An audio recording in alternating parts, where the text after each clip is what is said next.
We are now connected with Danang Triasongko, Chair of Anti-Corruption Working Group ACWG at G20. Hello, good day, Pak Danang. Hello, good afternoon. Good afternoon, thank you for your time. So our first question is, corruption is a complex phenomenon and that is difficult to define unequivocally and even more challenging to measure and monitor. So how has the G20 ACWG improved the coordination and cooperation within the G20? Yeah, thank you. I think we already aware that corruption now, it is like a global pandemic. Yeah. So the role of the G20 country member is very crucial on this issue, because you know that the 19 countries as member of the G20, they control 85% of the world economy, and they have the 65% of the world population. And the last, it is also very important, is they also control the 79% of the global trade. So if all the members of the G20 countries they have strong commitment to take a lead the anti-corruption movement in the world, I think it is we have a strong anti-corruption movement in the world, because who are behind this? All the members of the G20 countries who have very strong influence in the politics and the economy of the world. And if we look at the figure of the, this is the public hope, yeah, to the G20 countries. But the other hand, as you mentioned in the graphic before, that 9 of the 19 country members has very low performance in their fighting against corruption. The score is below the 50. It means that in that country, they have what we call the state capture corruption. Okay. It is very systemic corruption, very systemic, and not easy to curb, not easy to control. So it is the situation needs the strong commitment from the leader of the G20. Right. Okay, Mr. Danang, since it was created in 2010, G20 ACWG has developed multiple resources regarding several corruption risks. So what are the key areas to reduce corruption risks in the COVID-19 crisis? Yeah, we have new challenges now. Yeah?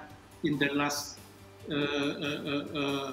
summit in Italy, it has also raised the issue of the corruption risk in the COVID-19 pandemic.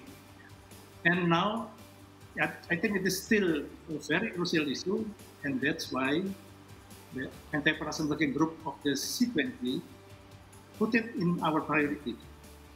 Yeah, it is one of our focus, and we already have the specific working group to handle this, to communicate with G20 country members. All right, Pak Danang, so let me speak frankly about this. We let's say, only have 1 year of G20 presidency. Indonesia as the G20 president, hold the role as the G20 presidency. So what the concrete things that we can we can make during this presidency related to this issue of corruption between the 20 countries? Is it sharing the capacity building between the countries, or any other concrete steps for that? Yeah, of course, firstly is cooperation among the country members, but it is not enough. They take lead on the global anti-corruption movement. So cooperation not only amongst the members, but also they have to share the experience, share the resources to the other country. Most of the country in the world is under the 50 score in CPI. Yeah, and the second one, they also have to focus on some specific issue. They already have their priorities, and now they are discussing this in the first meeting, I think. And we also have some recommendation on this, the topic and the priorities issue. For example, on money laundering and stolen asset recovery, and then also on countering corruption in energy transitions. We already aware that the energy transition is very crucial now in the next 10 years, and involving a lot of the resources, state resources, and also natural resources. It is high risk of corruption on this sector. And then the other is we promote the transparency and integrity of corporation. It is also very crucial. If we look at the data in the KPK, Anti-Corruption Commission of Indonesia, most of the corrupt actor is the business people. Right. They bribe public official.